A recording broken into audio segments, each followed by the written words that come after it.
Good evening, everyone. Welcome to Bridging the Gap. I am Bishop Vanessa M. Brown, and I am your host and moderator for this evening. I am very excited to be here tonight. Let me just tell you all who have just tuned in and saying, what does she have going on now?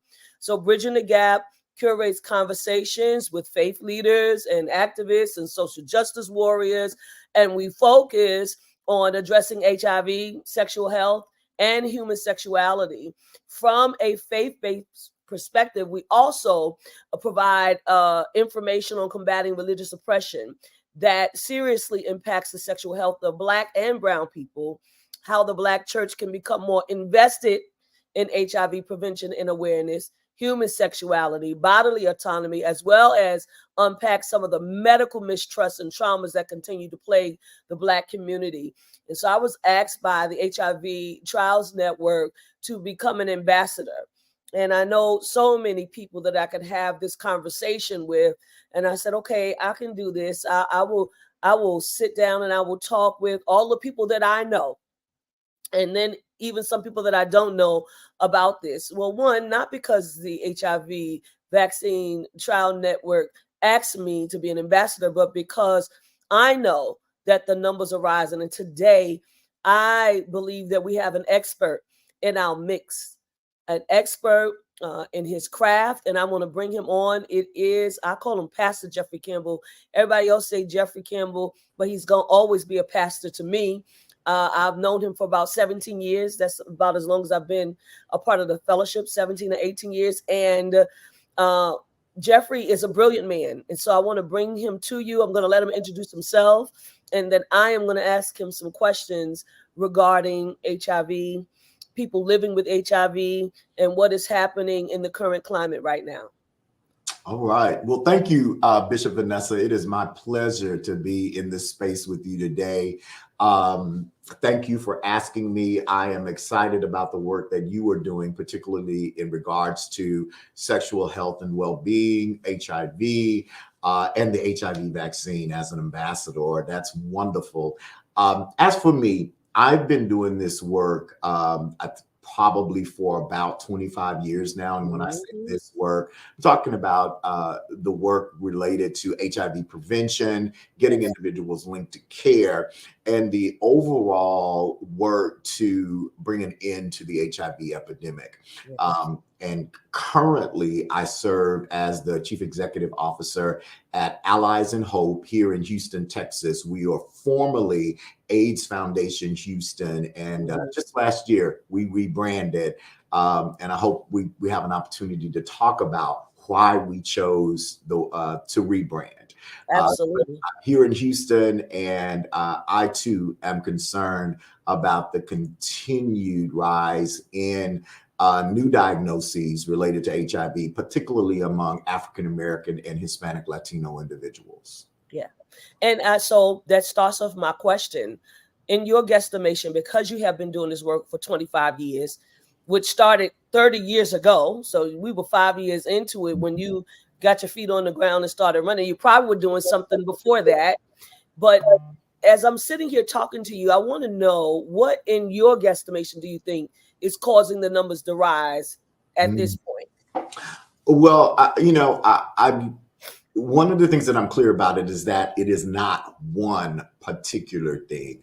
When we look at the rise in the new cases of HIV on the age demographic, we're seeing a continued rise among young people between the ages of 13 and 24. These young people, they don't know the epidemic that you and I knew when prior to any forms of treatment, and individuals were being diagnosed with HIV, and within probably a matter of 3 months were being diagnosed with what we called at that time AIDS, and probably within 18 months they were dead. Are those numbers, really quickly, are they just for Houston? Or are they for? Well, one of the things that I know about Houston then and even now is that our numbers were matching national numbers. so even when we talk about, I just looked at some numbers the other day around, I'm going to go all the way to the other side of the age demographic spectrum. Yeah. And we are seeing still a significant number of new diagnoses among the elder population, the senior population, 55 and up. And I think what we see in that group of individuals is individuals who maybe have become widows, widowers, divorcees, and are back in the dating scene. And, at the time when they were first on the dating scene, the only concern that they had was maybe an STD and a potential pregnancy. So, when you live in that space as a married person for 30, 40, even 50 years, things change. And one of the things that has changed since those, so particularly the 40 and 50-year marriages, is this disease that we know as HIV. Yeah. So do you see religion playing a part in this? Oh, absolutely. And I want to, you asked me about the components or what contributes to it. What we call oh my God, I'm drawing a blank. All of these things that contribute to HIV, I think we have to talk about. You mentioned religion. So for me, religion is tied into the stigma that continues to feed this epidemic. Still. Yes. After 30 years. Yes. It blows my mind every time I really think about it. The stigma. Yeah. And the term I'm looking for is social determinants of health. Yes. So the social determinants of health. So we're talking about racism. We are talking about homophobia, transphobia, stigma, poverty, food insecurity, and housing insecurity. And we cannot leave out mental health and how mental health, wellness, or the lack thereof impacts individuals, as well as this continued rise in the new numbers of diagnoses. Yeah. And so what I want to really tease out religion. Sure. Religious oppression, right? I have even now, and so that's why I said there's a young person that I know, there's several young people that I know that are people living with HIV. And when I say young, I mean they're teenagers who were driven out of their church. Still today, every time I think about it, like I want to fight, but like I want to fight in a different way. I do want to smack somebody, Jeffrey, but I can't do that, right? But I want to really, get people informed, because I think that people are misinformed about the way people live. They're misinformed about sex and sexuality. And I want to really have conversations with people about that, because this is why I believe one of the reasons why our young people are running out, they're running into the streets, they're catching themselves in different situations, particularly here in New York. There's still gift parties that are happening, right? And for those, well, you can explain it better than me. No, I want you to define it. You said it, so define that for our audience. So essentially, as I understand it, as it has been explained to me, there are parties that people have, and in those parties, if you want to get a gift, the gift is HIV to become positive.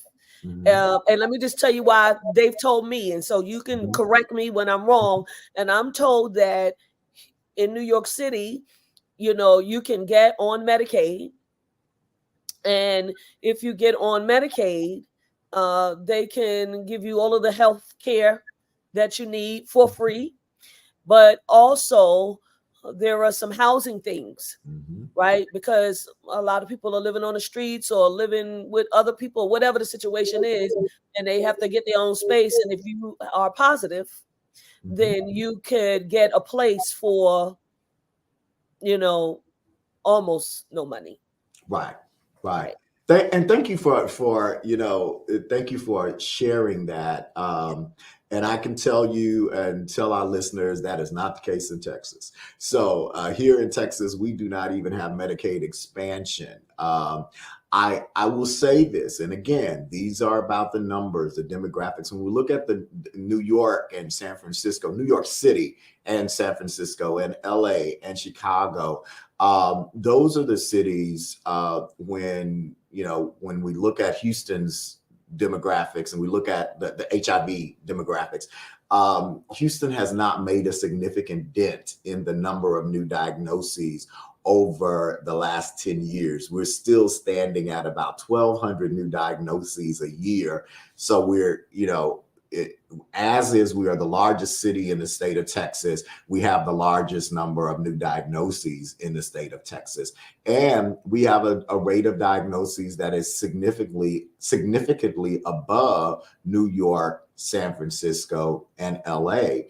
So part of that, again, is Houston being a part of the South. So when we look at this epidemic, we are seeing more new diagnoses in the South. So Houston, New Orleans, Baton Rouge, Yes. Atlanta, Georgia, Jackson, Mississippi, those cities are being heavily hit by this epidemic. And a lot of that reasoning, it sits behind stigma, and stigma that is related to religion, and stigma, that is related to the church, and how, we have this mindset in the South, unfortunately, that sex is bad. And because sex is bad, or that is the belief, then we don't really talk about it. And there's a lot of, while what a person does sexually is their business, the way we look at sex in the South, just puts this damper on an opportunity for someone to really ask questions. Yes. How do I prevent, myself from contracting HIV? Or what do I need to do if I'm living with HIV, to be healthy, to really have I don't want to say deep, but thoughtful conversations about sexual health. But in the Black and in the Hispanic Latino communities, those conversations are too often not had. Yeah. Thoughtful conversations. Thoughtful. And that's what I'm hoping that, some of these videos that I'm doing, these conversations that I'm having with people will lead some congregation, some pastor, somebody, to have thoughtful conversations, because that's what we need to do. And I know that this is what you're doing. This is the work that you're doing.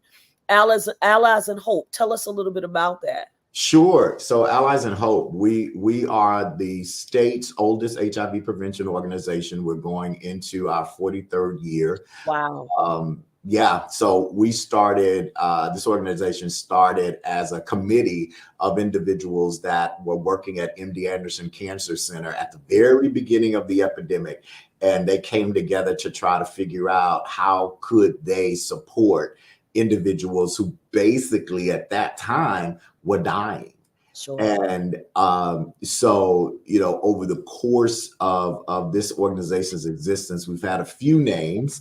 For 38 years, we were AIDS Foundation Houston. And about 2 years ago, we took a really thoughtful look at that name and asked the question, with the help of a marketing firm, do we need to change the name? Sure. And because of the stigma that is attached to the term AIDS, we decided yes. Also, we had never been a foundation, so there was no truth in that. And then finally, there's another organization that's an international organization that had moved into the Houston area that had a similar name. So there was constant confusion. Absolutely. So, once we decided, do we change the name? And that was yes. Then we had to find a name. And so we worked really hard on launching this name and this new brand as Allies in Hope. And the hope for us and the partnership is around ending the epidemic in the greater Houston area. Has the rebranding helped?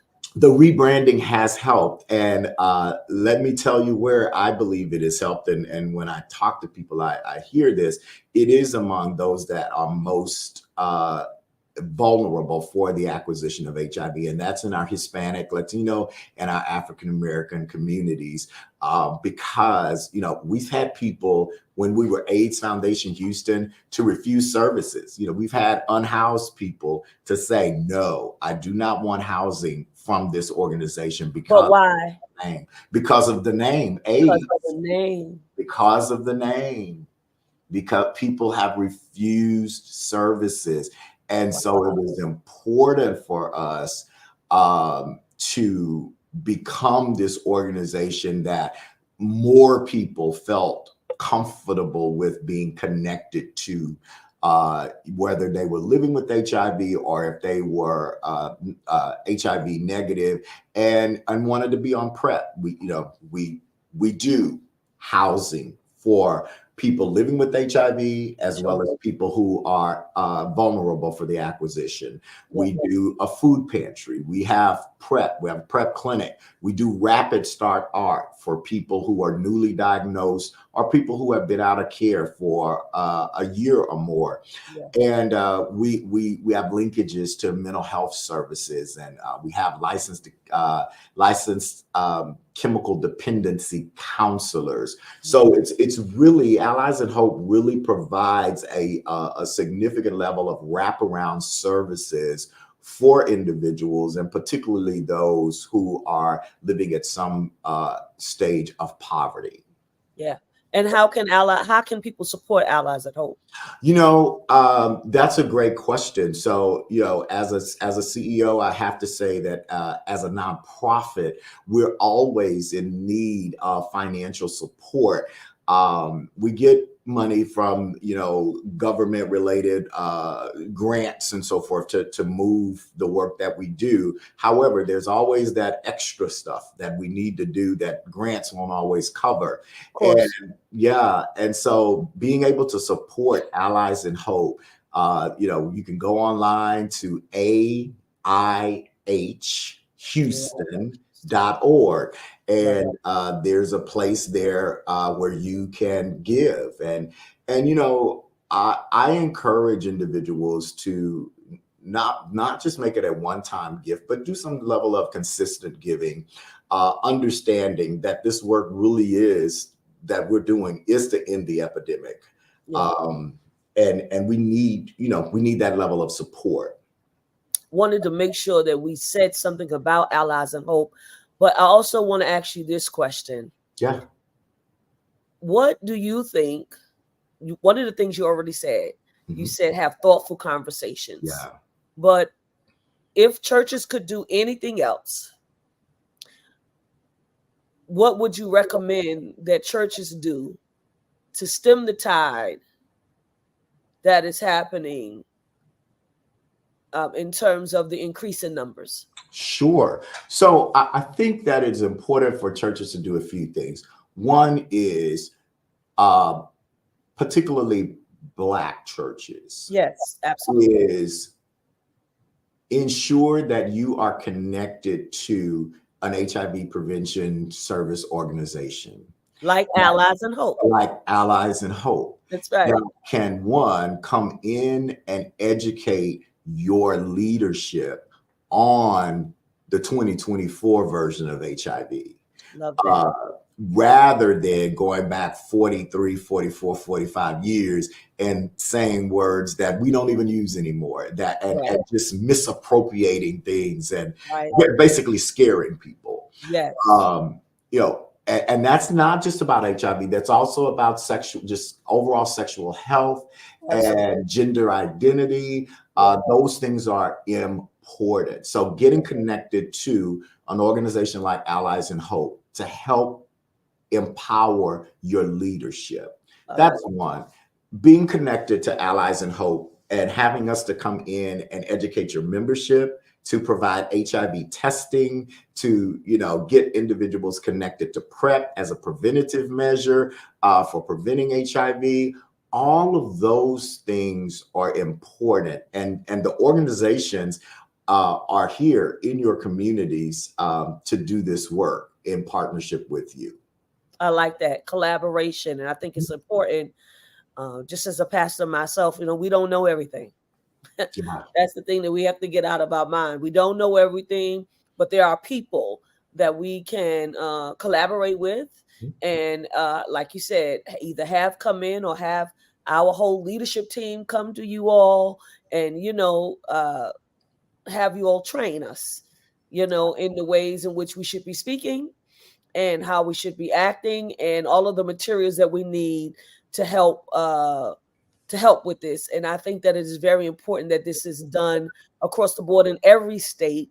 I had a conversation with Torian Baskerville, Julio, Caesar, Roman, all of the people, right, around this. I'll be speaking to some other bishops as well, to having this conversation. Bishop Cheeks, I'm going to talk to Bishop Cheeks, who was back 30 years ago. I'm going to speak to Bishop Flunder, all of these people. I think it's going to take all of us Yes. start coming together to find answers, things that we can do, collaborate with people like Allies and Hope, and other organizations that are on the ground actually doing the work. And I think that it will help us in our efforts to end HIV. And I'm so glad that I had the opportunity to speak with you today. And I know that you all are under a bit of duress.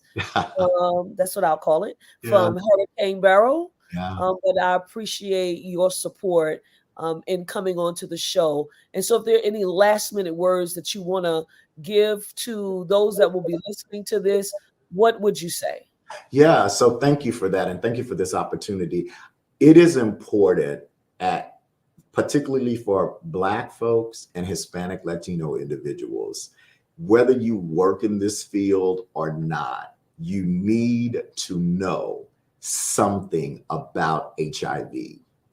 I think the key things are the way that it is transmitted. And right now we're looking at the pretty much the majority way that it's transmitted is through sex. We are in the United States, we're down to almost zero when it comes to mother to child transmission. That know how it's transmitted, know how to prevent it, know that you have access to PrEP, pre-exposure prophylaxis. Know that for persons living with HIV, if you've never been on treatment, you can get on treatment, and within 60 days, you can be virally suppressed. What that means is this term that we use called U equals U, undetectable equals untransmittable. When you are undetectable, you are scientifically and medically unable to transmit the virus to another person through sex. Those are important things for every person to know. And I was almost going to say every sexually active person, but I'm not going to pin us up against the wall with that, because there are individuals who may not be sexually active and may have, people that they know who are, and they need to be able to share this information. The more we know, the faster we'll be able to end this epidemic. One last thing, and I can't leave us out. We've talked about essentially a Black and Latinx gay folks, but we haven't spoken about Black women. Yes, thank you. Let's say something really quickly, if you can, about that. Oh, sure. So Black cisgender and Black transgender women, those numbers are significant. And again, it is important for Black women to know, one, that you can contract HIV, but two, PrEP does work for you. I know the way that PrEP was rolled out almost 12 years ago, that I've heard women, just this two weeks ago, I talked to a woman who said, I didn't think it was for me, but it is. PrEP is for anyone, cisgender or transgender. And then for our transgender siblings, we have to do more than talk to our transgender siblings about HIV transmission. We have to talk to them and help them grow and go to school and get jobs and create an accepting environment for them in the world. That's so important, because I believe that many of our trans siblings end up becoming vulnerable because this is not a safe space that has been created for them. Absolutely. And the safer they are, I think the less vulnerable they are to acquiring HIV. I think that that's so good. Thank you for saying that. And really not as an afterthought, because I've been thinking as I'm doing these episodes, these broadcasts, that I've not had any women to talk about HIV. I mean, I know I have Bishop Flunder coming up, but I haven't had any women. Probably out of the 7 or 8 shows, they've been all men, but I did do one person, but that person talked about COVID. Okay. We also talk about COVID as well. And so, yeah, I am interested in having conversations with Black women, Latinx women as well, right, around HIV, because I think that because I don't see a lot of people talking about it, that people think that nothing is happening with it. Right. And so these conversations need to be had all across the board, transgender women as well. And I am hoping that I can get some women on here to have these conversations too. You will. We can talk, and I can connect you with some of the women that I believe to be the most brilliant women in this work. Yes. And I'll shamelessly call out names like Dafina Ward, yes, and Marlene McNeese and Vanita Ray. Those women are powerful and brilliant women who have just a passion for ending this epidemic, and they each show up in the world in a different way. Yeah, I love that. Yeah. Thank you so much. You have been wonderful. Your expertise is undeniable. I am wishing all abundance and good fortune to Allies and Hope in the work that you're doing, praying for those who are affected by Hurricane Beryl. Yeah. And know that you're also doing work as it relates to that and helping people get stabilized. And so we pray for the city of Houston as well, and all those that are affected by Hurricane Beryl. Thank you so much, Jeffrey, for being here today and providing the information. You are a wealth of knowledge, and you're a brilliant man, and I greatly appreciate you. Thank you so much for having me. I appreciate the opportunity, Bishop. Thank you so much for watching, everyone. You have been tuning in to Bridging the Gap. Again, I'm Bishop Vanessa M. Brown, and we say have a wonderful evening. Good night.